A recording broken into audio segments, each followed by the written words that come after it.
인사 한번 나누시기 바랍니다. 주의 이름 환영하고 축복합니다. 은혜 받으시기 바랍니다. 우리가 지난 2주 동안 기억하라는 단어를 중심으로 말씀을 살펴봤습니다. 하나님을 기억하시는 것과 우리가 하나님을 기억하는 것의 의미는 조금 다르다겠죠. 엄마와 아이를 비유해서 하나님을 기억하시는 것은 마치 엄마가 아이를 기억하는 것과 같다는 말씀을 드렸는데, 엄마가 아이를 기억하는 것은 아이의 필요를 채워주는 것이고 아이에게 도움을 주고 성장시켜주는 기억함이죠. 하나님을 기억하는 자카리의 은혜라는 것은 우리의 문제를 해결해 주신 하나님, 우리의 필요를 채워주시는 하나님, 우리의 삶을 인도하시는 하나님의 은혜를 경험하는 자리입니다. 그래서 우리는 날마다 이 자카를 하나님의 기억하신 은혜를 구하는 기도가 필요하죠.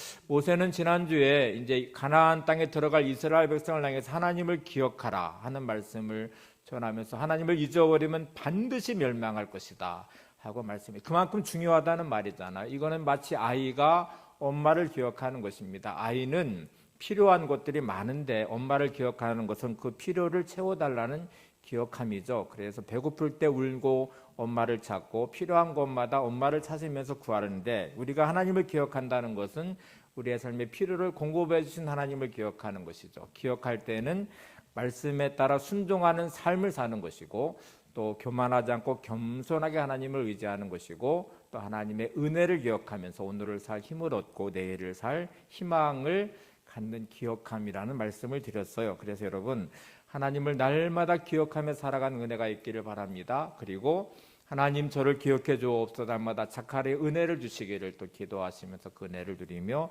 살아가는 삶이 되시기를 바랍니다. 인생을 살다 보면 어떤 때는 내 뜻대로 되는 형통함의 자리가 있습니다. 정말 인생은 아름다워라고 말할 만큼 이렇게 원하는 대로 잘 되기도 하고, 아니 기대 이상으로 뭔가 잘 풀리는 인생의 시간도 있지만 어느 순간에 막 추락하는, 날개 없이 추락하듯이 곤도박질 쳐서 정말 비참해지는 순간이 있어요.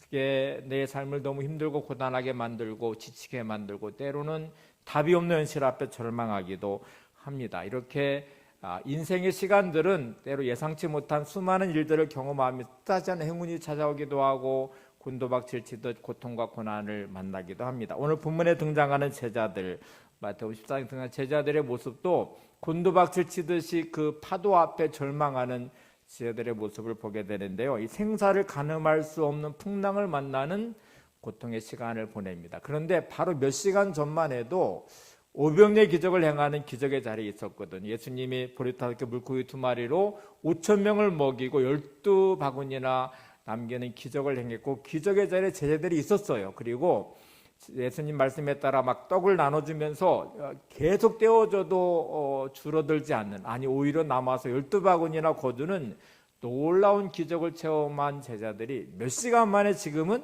생사를 넘나드는 죽음의 자리에서 그 파도와 싸우면서 그 고통의 시간을 보내고 있습니다. 여러분, 내가 살아가면서 지금 형통하다고 생각하시는 그 순간에 교만하지 말아야 됩니다. 내가 어느 순간에 곤도박질 칠지 모르죠. 그래서 주어진 삶의 자리가 내 뜻대로 잘 된다고 해도 너무 교만하지 마시고 하나님의 은혜로 살아감을 잊지 마시기 바랍니다. 너무 힘들고 어렵다고 해서 절망하지도 마시기 바랍니다. 하나님의 은혜가 필요한 시간이기도 하고 하나님을 인도하시면 또 놀라운 승리의 자리로 인도하시는 하나님의 은혜도 경험하게 될 것입니다. 자, 그래서 솔로몬은 이 두 가지의 인생의 모습을 말하면서 이렇게 우리한테 권면을 해요. 전도서 7장 14절을 한번 보세요.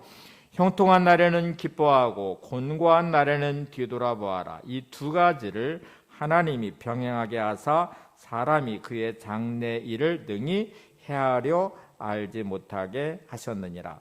자, 일단 뒷부분을 한번 보세요. 그의 장래 일을 능히 헤아려 알지 못하게 하셨다는 말씀이 나와요. 저와 여러분은 진짜 한 치 앞 내다볼 수 없는 인생의 길을 가죠. 장래 일을 절대로 알 수 없습니다.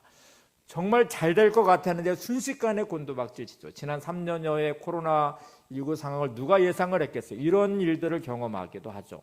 때로는 지금 막 달러가 강세가 되면서 경제가 어려워진다고 하는데, 이런 어려움들이 내가 원치 않았지만 갑자기 찾아온 이 사회적 환경들이 우리를 고통스럽게 만들어요.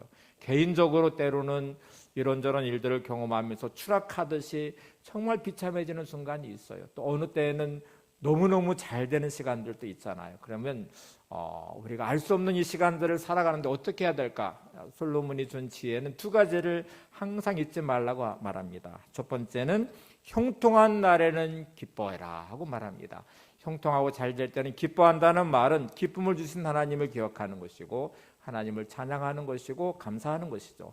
이게 내가 능력이 있어서 잘 되는 게 아니거든요. 내 힘으로 잘 되는 게 아니라 하나님이 오늘도 내게 은혜를 주셔서 형통한 복을 주셨구나 하고 생각하시면서 기뻐하고 하나님께 감사하셔야 됩니다. 또 그러면 공고한 날에, 고통의 날에 어떻게 해야 될까요? 오늘 전도서에는 이렇게 말합니다. 공고한 날에는 뒤를 돌아보아라. 자기를 성찰하면서 자기의 삶을 깊이 생각하면서 하나님의 뜻에 맞추어서 자기를 조정하는 시간을 가져야 된다는 거예요. 이 두 가지를 잘 병행하셔야 되는데 우리는 엉뚱하게 반응하면서 인생을 살아갈 때가 많아요. 형통한 날에는 한없이 교만해집니다. 대부분의 사람들은 형통하면 내 인생이 원래 그런 것처럼, 내가 원래 능력이 있었던 것처럼, 내가 그런 삶을 살아가는 게 마치 당연한 것처럼 교만해지기 시작해요. 그래서 그거를 누리면서 기뻐하고 감사하고 하나님을 찬양하지 못하고 마치 내 능력인 것처럼 착각하면서 교만해지기도 하고, 고통과 고난을 당할 때에는 진짜 인생 희망이 없는 것처럼 절망하면서 내 인생이 끝난 것처럼 누군가를 원망하고 분노하고 때로는 염려하고 두려워하고 낙심하고 절망할 때가 얼마나 많은지 몰라요. 다 이게 엉뚱하게 반응하는 것이거든요. 오늘 내 인생을 알지 못하지만 형통한 날이 찾아오시면 기뻐하시면서 감사하시기 바랍니다. 하나님의 은혜임을 잊지 마시고 그 은혜를 누리면서 살아가는 복된 삶이 되시고, 공고한 날이 찾아오셨다면 여러분의 삶을 깊이 성찰하면서 하나님 앞에 여러분 자신을 점검하시고 내가 어디에서 문제가 생긴 건지, 하나님 관계가 온전한 것인지 여러분의 자신을 잘 성찰해보는 시간을 가지시는데, 이게 우리가 믿음이라고 표현할 수 있어요. 믿음은 어떤 상황과 환경이 있든지 믿음의 생각을 하셔야 됩니다. 믿음을 가졌다는 말은 믿음의 언어를 사용하실 수 있어야 됩니다. 믿음을 가졌다는 말은 믿음의 행동을 하시는 것이고 믿음의 선택을 하시는 것이죠. 그래서 여러분 어떤 삶의 자리든 믿음이 항상 여러분 안에 작동하는 삶이 되시기를 바랍니다. 내가 불평하고 원망하는 삶은 믿음이 실종된 자리고요, 한없이 교만해가지고 하나님을 잊어버리면 그것도 믿음이 실종된 자리고, 내가 어느 자리에 있든지 믿음을 잘 지키는 게 중요하죠. 오늘 제자들의 상황으로 한번 들어가 볼까요? 제자들의 만난 이 상황은 너무너무 위험한 상황에 처해 있어요. 풍랑을 만나서 죽을 것 같은 상황이에요. 이제 더 이상 어떻게 해볼 수 없는 자리인데, 오늘 문제를 한번 잘 생각해 보시면 이 상황에 처하게 만든 분이 누구인가 하는 것이죠. 제자들이 선택했나요? 아니요. 군중들이 제자들 가라고 내몰았나요? 그것도 아니에요. 이렇게 지금 갈릴리 호수 갈릴리 바다를 건너가게 하신 분이 예수님이셔요. 예수님이 원인 제공자거든요. 말씀에 순종해서 떠났는데 풍랑을 만났어요. 내가 믿음으로 살려고 했는데, 말씀대로 살려고 했는데 내 인생이 왜 이렇게 힘들어졌지? 내가 왜 이렇게 문제가 생겼지? 이렇게 생각할 순간들이 있으시잖아요.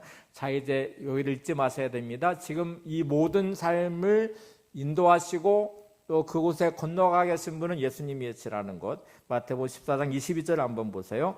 예수께서 즉시 제자들을 재촉하사 자기가 무리를 보내는 동안에 배를 타고 앞서 건너편으로 가게 하시고, 예수께서 즉시 제자들을 재촉하셔서 보내셨거든요. 그게 배를 타고 건너는 자리고, 거기서 풍랑을 만났거든요. 기적을 행하는 500년 기적의 자리에 더 머물러 있고 싶었죠. 그 기적을 누리면서 그거를 마음껏 누리면 행복하고 싶었는데 예수님은 재촉을 하셔가지고 제자들을 보내셨는데, 그 순종한 그 자리가 풍랑을 만난 자리였다는 것입니다. 그런데 더 중요한 사실은 풍랑 만난 제자들을 바로 찾아와서 문제 해결해 주지 않으시고 밤 사경이란 시간까지 기다렸다가 찾아오셔요. 마태복음 14장 25절에 보시면 이렇게 되어 있습니다. 밤 사경에 예수께서 바다 위로 걸어서 제자들에게 오시니. 자, 여러분 이제 한번 정리를 해봐야 되죠. 즉시 재촉해서 막 떠나게 하신 예수님이 풍랑을 만나는 것을 모르셨을까? 아셨죠. 아셨는데 왜 즉시 오지 않으시고 밤 사경이란 시간까지 기다렸을까? 밤 사경은 새벽 3시부터 새벽 6시까지의 시간입니다. 이게 사경의 시간이에요. 그러니까 떠날 때는 이제 저물 때 떠났거든요. 요한복음 6장 16절에 저물매 제자들이 바다에 내려가서라고 되어 있고, 오늘 본문에서 저물 때 예수님이 산에 기도하러 올라가셨다는 장면이 나오니까 분명히 떠날 때 시간은 해가 저무는 시간에 떠났고요. 학자들은 풍랑을 만난 시간이 밤 9시 정도의 시간으로 대개 예상을 하니까 밤 사경의 시간까지면 6시간에서 길게는 9시간 정도를 풍랑 가운데 막 고통을 당하면서 그 절망하며 죽음의 고비를 넘나드는 시간을 보내는데, 예수님은 그때까지 기다리셨다가 오셔요. 그리고 이 상황을 다 지켜보고 계셨어요. 마가복음 6장 47절 48절을 보시면 이렇게 나옵니다. 저물매 배는 바다 가운데 있고 예수께서는 홀로 무태에 계시다가 바람이 거스림으로 제자들이 힘겹게 노젓는 것을 보시고 밤 사경쯤에 바다 위로 걸어서 그들에게 오사 지나가게 하시매. 제자들이 뻔히 풍랑을 만나 고통당하는 것을 지켜보고 계시다가 그것도 6시간, 길게는 9시간 정도의 그 사투를 벌이며 그 고통의 시간을 보내는데, 그거를 지켜보시다가 사경쯤 돼서 제자들에게 오셨대요. 그리고 그것도 지나가려고 하셨다는 말씀으로 기록되어 있잖아요. 자, 이제 이 왜 그러셨을까를 생각해 봐야죠. 우리의 삶을 한번 뒤돌아볼까요? 내가 예수님을 믿고 믿음을 가지고 말씀 따라 살려가는데 나한테 왜 이런 고통이 찾아와요? 왜 이런 문제가 나한테 와서 이렇게 힘들게 만들어요? 내 힘으로 감당할 수 없는데 왜 이 고통 가운데 주님은 이 문제 해결해 주지 않는 걸까요? 왜 나한테 이러실까? 이렇게 생각해 보시면 오늘 본문의 의미를 한번 찾아봐야 되죠. 자, 이제 예수님 말씀에 순종해서 떠나서 가고 있는 갈릴리 호수는, 갈릴리 바다는 이 제자들 대부분이 어부이거든요. 그리고 그들의 직업이 어부일 뿐만 아니라 갈릴리 호수에서 잔뼈가 굵은 사람들이 어릴 때부터 거기서 성장했고 그 호수를 누구보다 잘 알고 있는 사람들입니다. 그리고 밤에 고기를 잡았기 때문에 밤에 이 변화들, 바람이 어떻게 불어오며 계절에 따라 시간에 따라 어떻게 불어올 것이고 이 바람이 불어오는 것에 어떻게 대처해야 되는지를 경험적으로 너무너무 잘 알고 있어요. 그래서 바람과 풍랑이 막 불어오는 시점에 제자들은 대부분 걱정하지 않았을 것입니다. 왜냐하면 경험이 있기 때문에, 지식이 있기 때문에, 배를 어떻게 운행해야 되고 어떻게 노를 져야 되고 돛은 어떻게 해야 될 것이고 이런 거를 너무 잘 알고 있기 때문에 풍랑이 몰아올 때, 부딪힐 때에 야, 걱정하지 마라, 이거 우리 능력으로 충분히 해결할 수 있는 문제야, 이렇게 생각을 했겠죠. 그때 주님이 오셔가지고 풍랑을 잔잔하게 하셨어도 별로 감동도 없을 것이고요. 주님 그렇게 하셨어도 우리 충분히 이거 해결할 수 있어요, 이렇게 생각할 것입니다. 우리는 대부분 그렇게 살아요. 내가 가지고 있는 경험이라는 것이 있죠. 내가 쌓아왔던 지식도 있죠. 그래서 여러분의 삶의 터전에서, 여러분의 일터에서는 대부분 경험을 바탕으로, 여러분이 가진 지식을 바탕으로 일을 하세요. 그리고 어떤 일을 만날 때 괜찮아, 이거 충분히 지난번도 뭐 내가 해결했는데 그럴 만한 능력이 나한테 있잖아, 그런 내가 경험도 가지고 있잖아, 이렇게 생각하면서 우리는 이런 거를 대수롭게 여기지 않고 그 문제를 풀어갈 수 있다는 자신감을 가지고 살아요. 근데 여러분, 우리 인생이 그렇게 만만하지 않죠. 예상치 못한 일들을 겪으면서 내 능력이 통하지 않는 어떤 일들을 경험하게 됩니다. 쉬웠던 것 같은 어느 순간도 갑자기 어려워지면서 손쓸 수 없는 어떤 자리가 되기도 해요. 그래서 우리는 절대로 교만할 수 없어요. 제자들로 다시 돌아가 볼까요? 풍랑이 시작되는 시점의 제자들은 걱정하지 않았을 거예요. 특별히 갈릴리 출신의 제자들은 야, 걱정하지 마라, 이거 뭐 별거 아니야, 이때쯤 되면 이런 바람들이 불어오고 그래도 뭐 염려할 거 없어, 지나갈 거야, 이렇게 말하고 한 30분, 1시간쯤 이제 풍랑이 불어서 해결이 안 되고 있어요. 그러면 아마 이렇게 말할 수 있겠죠. 야, 돛을 좀 이렇게 방향을 바꿔보고 노는 이렇게 져야 되고 배 방향은 이렇게 맞춰서 이 바람을 잘 해결하면 돼, 이렇게 말했을 거예요. 한 2시간, 3시간 지나면서 자신들의 경험이 통하지 않는 삶의 자리, 자신들의 지식이, 자신들의 능력에 통하지 않은 어떤 시점에 도달하는 순간에 드디어 제자들은 두려워하기 시작할 것이고 염려하기 시작할 것이고 자기 한계를 느끼게 될 것입니다. 되게 많은 분들이 예수 믿는다고 하면서도 하나님을 의지하는 믿음으로 살지 않아요. 이유는 내가 경험이 있거든요. 내가 가진 지식이 있거든요. 그래서 충분히 닥치는 일들을 해결할 수 있다고 생각하니까 기도하지 않아요. 내게 능력이 있다고 생각하니까, 경험이 있으니까 이 문제 가지고 하나님을 의지하지 않아요. 그냥 내 힘으로 하려고 그래요. 근데 어느 순간에 한계에 딱 도달하죠. 일이 펑펑 터지면서 내가 어떻게 해볼 수가 없습니다. 내 능력에 통하지 않고 내 삶이 방식에 통하지 않은 어떤 삶이, 그때 나 이제 끝났구나. 이게 사경의 시간이에요. 삼경 다음에 사경의 시간이 아니고 제 아들의 경험이 통하지 않는 시간, 제 아들의 능력이 통하지 않는 시간, 내가 더 이상 어떻게 해볼 수 없는 가장 큰 절망 앞에 놓여져 있는 시간이 사경의 시간입니다. 여러분, 영적 밤의 사경의 시간이 때로는 우리에게 찾아옵니다. 자신만만하게 내가 생각했던 내 삶의 터전, 그것이 직장이든 사업장이든 가정이든 어느 순간에는 내가 할 수 있는 것처럼 여겼어요. 그래서 대수롭지 않게 여겼던 순간이 갑자기 힘들어지면서 이 절망 앞에 놓여져 있습니다. 풍랑이 일어가는, 풍랑 앞에 놓여진 제자들처럼 일어나는 인생의 풍랑 앞에서 우리는 절망하죠. 어떻게 해야 되지? 내 경험이 통하지 않고 내 방식에 통하지 않는 삶의 자리에, 그 사경의 그 자리, 여러분은 지금 어떤 시간을 보내고 있습니까? 예수님이 지켜봤다는 말은 지금 제자들의 영적 상태를 너무너무 잘 알고 계세요. 그들과 함께 동행하셨잖아요. 그들에게 말씀을 전하셨고 그들의 영적인 상태를 너무 잘 아시기 때문에 이 갈릴리 호수에서 만나는 풍랑은 제자들의 영적 상태를 그대로 드러내는 자리일 뿐만 아니라 예수님과 함께하면서 어떤 일들이 벌어지는지를 경험해야 될 아주 중요한 자리입니다. 여러분, 힘들고 어려운 시간을 보내신다면 그 자리가 주님의 능력을 경험해야 되는 자리예요. 하나님을 만나셔야 되는 자리예요. 영적 사경의 시간은 신음하고 내 방법과 내 능력에 통하는 것처럼 착각하지 마셔야 되고, 내 연약함을 고백하고 주님을 의지해야 되는 믿음의 자리예요. 이 두 가지를 제자들은 경험하게 되는데, 이 풍랑 앞에, 절망 앞에서 첫 번째는 예수님의 능력을 경험하기 시작합니다. 순종하면서 찾아오는 인생의 풍랑 앞에서, 그 절망의 자리에서 주님의 능력을 경험하게 돼요. 예수님의 능력을 경험한다는 것은 축복입니다. 여러분, 신앙생활 하면서 주님의 능력을 경험하십니까?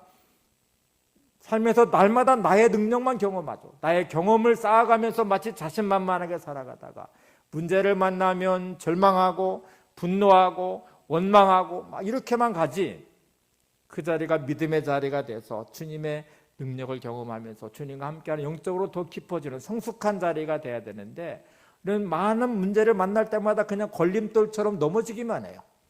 디딤돌 삼아서 도약하면 얼마나 좋아요. 주님의 능력을 경험하면서 이 삶의 문제를 풀어내는 귀한 자리가 돼야 되는데, 정말 중요한 기회인데 많은 사람들이 기회를 놓치며 살아가거든요.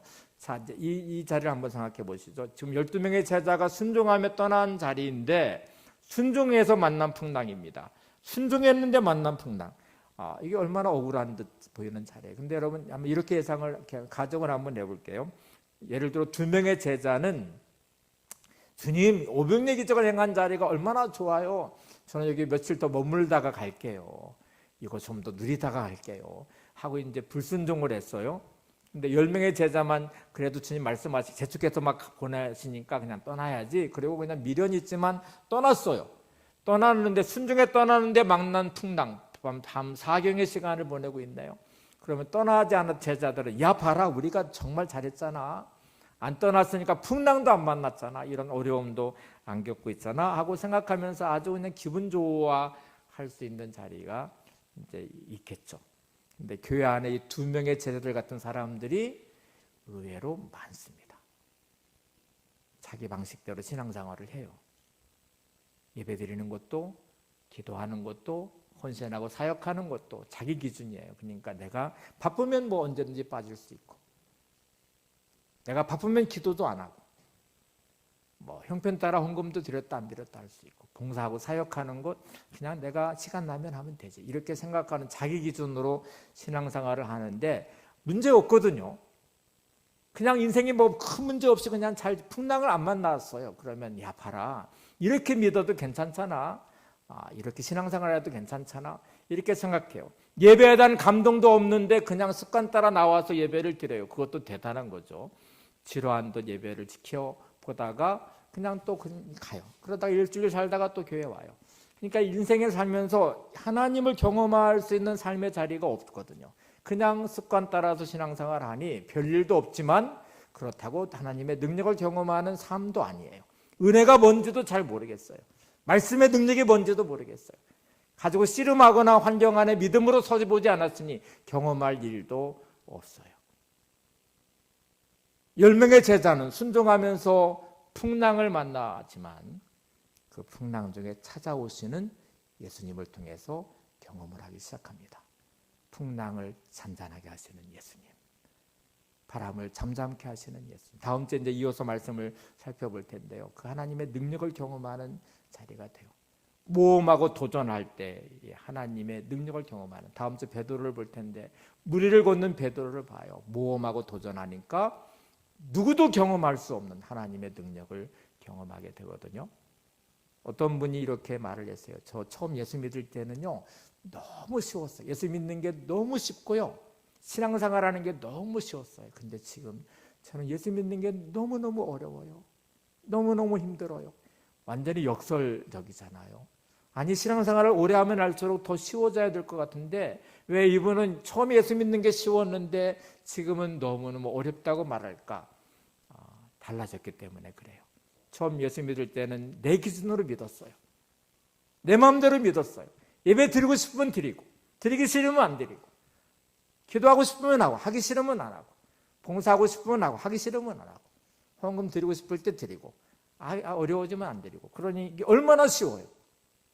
예수 믿으면서 쉽잖아요. 하고 싶을 때 하고, 하기 싫으면 안 하고, 드리고 싶을 때 드리고, 안 드리고 싶으면 안 드리고. 그러니까 예수 믿는 게 쉬워요. 근데 믿음이 딱 들어가면서 말씀대로 살아야 되는 강박과 압박이 이제 오기 시작하죠. 그럴 때 말씀을 지키려고 하면 할수록 어려워지기 시작해요. 예배에 목숨을 걸라고 하니 이게 이제 어렵죠. 삶이 힘들어 바쁜 일이 생길 때 예배에 목숨을 걸려고 하니까 그 바쁜 거를 다 내려놔야 되고, 때론 손해도 봐야 되고, 기도하는 시간을 확보하고, 봉사하고 사역하는 시간을 확보하고, 돈이 있다고도 없고 힘들고 어려울 때도 많은데 헌금 생활을 해야 된다고 생각하니까 이게 정말 힘들고 어렵죠. 믿음대로 말씀대로 산다는 것은 어렵습니다. 근데 이분의 고백을 다시 볼게요. 처음에 예수 믿는 건 너무너무 쉬웠는데 지금은 예수 믿는 게 너무너무 어려워요. 그런데 마음은 평안하고 기쁨이 넘쳐요. 순종하면서 주시는 하나님의 은혜가 있고요, 그 안에 주시는 하나님의 능력을 경험하면서 누구도 알 수 없는 하나님과의 이 관계 안에서 누리는 행복과 기쁨이 그 안에 있다는 말이에요. 여러분, 순종하는 자가 주시는 하나님의 기쁨이 있습니다. 풍랑을 만났기 때문에 자신의 능력의 한계를 깨닫고 교만했던 자신을 내려놓고 자기를 성찰하기 시작했고, 그러면서 예수님의 능력을 경험한, 풍랑을 잠잠하게 하시는 주님의 은혜를 경험하게 됐다는 것이죠. 여러분, 주님의 능력을 경험하는 은혜를 아는 성도가 되시기 바랍니다.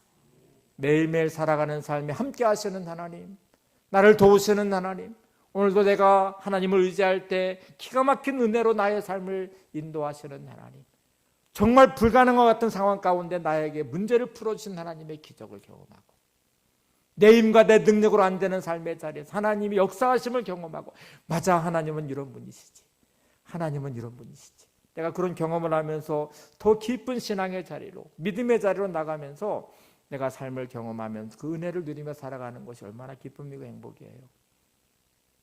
아이들은 성장하는 과정에 엄마 아빠를 경험하거든요. 자식의 피를 채워주는 엄마, 그리고 관계가 더 깊어지는 거죠. 여러분, 하나님을 더 깊이 경험하시고 그 은혜를 누리는 삶이 되시기를 바랍니다. 두 번째는 이제 아주 중요한 부분인데, 고난을 만났을 때 이 고난, 풍랑 중에 제자들은 주님의 위로하심을 경험합니다. 찾아오셔서 위로하시고 격려하시고 힘을 주시는 하나님의 은혜를 경험해요.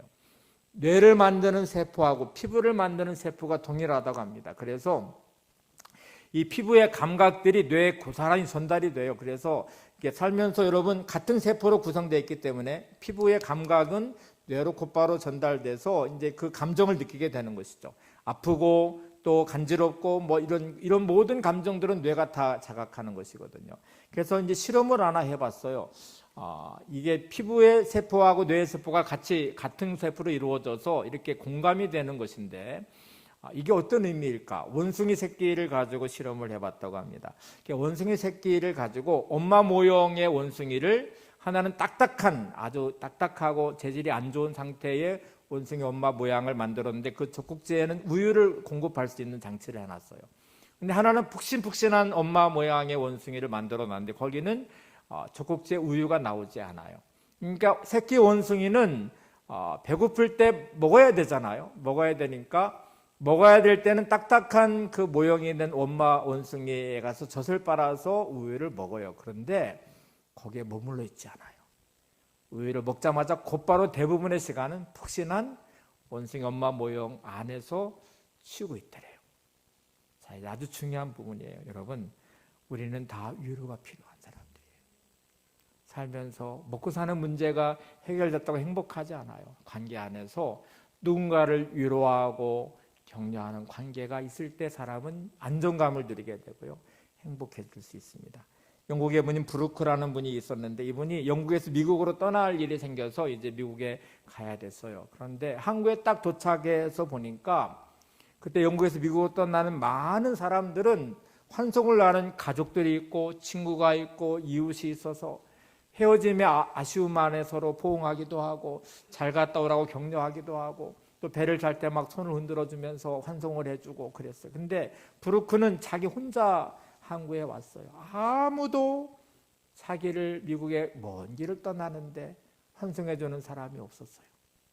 누구도 격려해주는 사람이 없어요. 그것이 너무나 외로움으로 고독함으로 다가와서 견디기가 어려웠어요. 그래서 꼬마아이를 불러가서, 한국에 있던 꼬마아이를 불러서 6실링이란 돈을 주면서, 내가 배를 타고 떠날 때까지 나에게 손을 좀 흔들어 주렴, 이렇게 부탁을 했어요. 너무 외롭고 고독해서.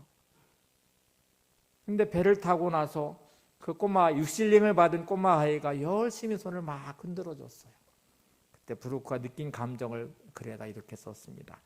돈 받고 흔드는 손을 보고 나는 더 외로움을 느끼게 되었다. 돈을 받고 아이가 흔드는 그 흔들림의 환송은 마음으로 보내는 마음이 아니잖아요. 그래서 더 큰 외로움을, 고독함을 느꼈다고 말합니다. 여러분, 우리는 살아가면서 누군가의 위로가 필요합니다. 아마 여러분 힘드신 분들은 삶이 힘들어서 힘든 것보다는 위로할 사람이 없으니, 함께하는 사람이 없음에 대한 고독과 외로움이 더 힘들 거예요. 오늘 풍랑 속에 있는 제자들을 볼까요? 그래도 다행인 것은 12명의 제자들이 한 배에 타고 있잖아요. 거기에 더 경험이 있는 갈릴리 출신의, 어부 출신의 제자들도 있어요. 이게 얼마나 든든하겠어요. 풍랑을 만났을 때 어부 출신의 제자들은 한 번도 경험해보지 못한 다른 제자들에게서 걱정하지 마, 이거 별거 아니야, 우리가 여기서 잔뼈가 굵었는데 이런 바람은 이렇게 하면 돼, 이렇게 말을 할 때 그게 힘이 되겠죠. 위로가 되겠죠. 근데 여러분, 오늘 이 밤 사경의 시간은 인간의 그 어떤 위로도 통하지 않는 자리입니다. 위로할 수 있죠. 격려할 수 있죠. 우리는 때때로 내가 힘들고 어려울 때 손잡아주는 누군가가 있음에 감사하고 그것이 위로와 힘이 돼요. 그리고 그 누군가가 없는 고독함에 때로는 몸서리치듯이 신음하고 힘들어하기도 합니다. 근데 여러분, 밤 사경의 시간은 인간의 그 어떤 위로도 통하지 않는 자리라는 걸 아셔야 돼요. 사랑하는 남편도 아내도 부모도 자녀도 지금 내 삶의 위로가 되지 않아요. 나는 철저히 혼자일 수밖에 없어요. 내가 만나는 이 사경의 시간은 너무너무 고독하고 외롭고 힘든 시간이에요. 그 누구의 위로도 통하지 않는 시간. 혹시 여러분 그런 시간을 보내고 계십니까? 예수님이 왜 그거를 지켜보고 계실까요? 네가 의지했던 그 사람의 위로가 참된 위로가 아니야. 너 위로받고 싶어하고 너를 위하는 것처럼 말하지만 그도 한 인간이잖아요. 때로는 어떤 한계에 부딪히는 순간에 자기도 위로받고 싶은데 위로할 사람이 없는 자리. 배에 탄 12명의 제자는 밤 사경을 만났을 때에 그 어떤 위로도 통하지 않았습니다. 위로가 될 수 없었어요. 경험도 능력도 통하지 않는 죽음의 고비에 맞닿아 있는 그들의 고통의 이 시간에 아무도 위로가 될 수 없는 그 순간에 오늘 본문의 가장 중요한 부분은 문제를 해결해 주시기 전에 먼저 주님의 위로가 있었다는 것입니다. 마태복음 14장 27절을 보세요. 이렇게 말하죠. 안심하라, 나니 두려워하지 말라. 자, 여러분 여기가 중요합니다. 문제가 해결되지 않았어요. 풍랑이 지금 잠잠하지도 않은 상태에 주님은 찾아오셔서 가장 먼저 하신 말씀은 안심하라, 내니 두려워하지 말라. 여전히 나는 힘들고 고통스러운 영적 밤의 사경의 시간을 보내고 있습니다. 아직 문제는 해결되지 않았습니다. 어떻게 해야 될지도 모르겠습니다. 그때 우리는 가장 먼저 뭐를 경험하셔야 돼요? 나를 찾아오시는 주님을 만나셔야 돼요. 그리고 이렇게 위로하시는 주님의 손길을 경험하셔야 돼요. 안심하라, 내니 두려워하지 말라. 오늘도 나를 찾아오시는 주님의 위로하심이 여러분 안에 있기를 바랍니다. 위로를 경험할 때 주님이 나와 함께 하시면서 이제 풍랑을 잠잠하게 하시는 하나님의 능력의 자리로 가게 됩니다. 다음 주 이제 말씀을 살펴볼 거예요. 한 분을 좀 소개하고 설교를 마치려고 합니다. 볼레타 스틸 크롬니라는 분이신데요. 이분은 여자분이에요. 여자분인데 오행국제선교회에 소속된 선교사님이었는데 처음에는 선교사가 아니었습니다. 이분은 목사님의 아내였어요. 그러니까 남편이 목사님이셨고 선교사님이셨는데 나중에 이분이 선교사로 헌신을 하게 되거든요. 근데 이분이 이제 아이가 3명인데 어느 날 4살 된 아이가 백혈병 진단을 받게 되고 그 아이가 죽음을 맞이하게 돼요. 아이의 죽음은 어마어마한 충격이죠. 엄마한테 얼마나 큰 충격이었어요. 그 아이, 사랑했던 아이가 4살 때의 백혈병으로 죽음을 맞이했어요. 나머지 2아이가 있는데 그 2아이는 18살 때 또 작은 애가 16살 때 교통사고로 둘 다 잃게 돼요.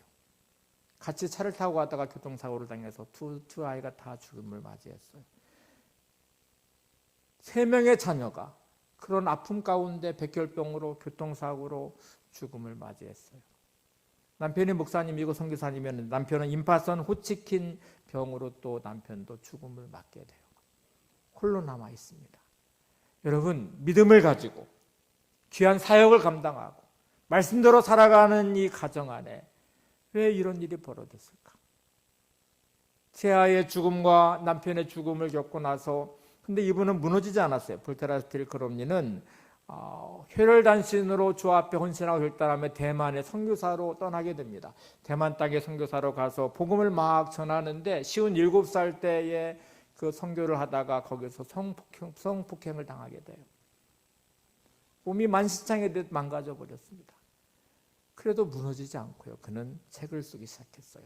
자신의 삶에 하나님의 위로하심이 얼마나 큰지, 하나님의 은혜가 얼마나 놀라운지를 경험하며 책을 썼고 많은 사람들에게 간증을 하기 시작했어요. 이해를 할 수 없었습니다. 사람들은 그렇게 망가져버린 한 인생 앞에 남겨진 것이 없는데, 그리고 쉬운 7살의 여인의 몸으로 성폭행을 당해서 그렇게 몸이 망가졌는데 그게 뭐가 자랑이라고 그거를 자꾸 얘기하시나요? 이렇게 반문하듯 물어봤어요. 자, 이제 그럼 이 선교사님의 말을 한번 제가 그대로 인용해 볼게요. 이분 이렇게 고백을 합니다. 나는 하나님의 말씀에서 위로의 능력을 체험했습니다. 죽어가는 아들을 품에 안고 몸부림치던 밤에도 하나님의 말씀의 능력으로 나를 찾아오셨습니다. 남편이 숨 한 번 들이마시기 위해 죽을 힘을 다해 했던 그 밤에도 하나님은 내게 찾아와 말씀해 주셨습니다. 그리고 놀랍게도 그분의 말씀이 나의 피통함을 치유해 주시는 것을 볼 수 있었습니다. 환난을 당하고 나니 평소에 건강할 때 상투적으로 들리던 성경 말씀 하나하나가 결코 거짓이 아니고 진리임을 알게 되었습니다. 흑암을 비추는 빛이었습니다. 마른 입술을 적시는 생수였습니다. 연약한 저의 손을 들어주시는 지팡이였습니다. 하나님은 환난당한 나에게 말씀으로 응답하셨습니다. 남편과 자녀를 데려가시고 다시 돌려주지는 않으셨지만 말씀을 통해서 놀라운 은혜를 깨닫게 해주셨습니다. 여러분, 여러분의 문제 가운데 하나님을 경험하십니까? 말씀이 살아 역사하시는 하나님의 능력을 경험하십니까?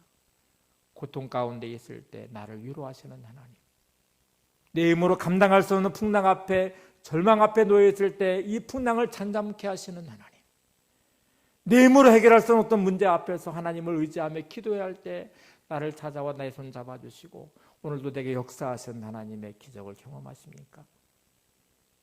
예수 믿은 지는 오래된 것 같은데 말씀과 아무 상관없는, 여전히 내 힘으로 살아가고 있는, 예수 믿는 게 쉬워요, 신앙생활 하는 게 쉬워요, 그러면서 여전히 나 혼자의 인생을 살고 있다면, 여러분 하나님과 아무 상관없는 인생을 사신다면 이것처럼 불행한 게 없어요.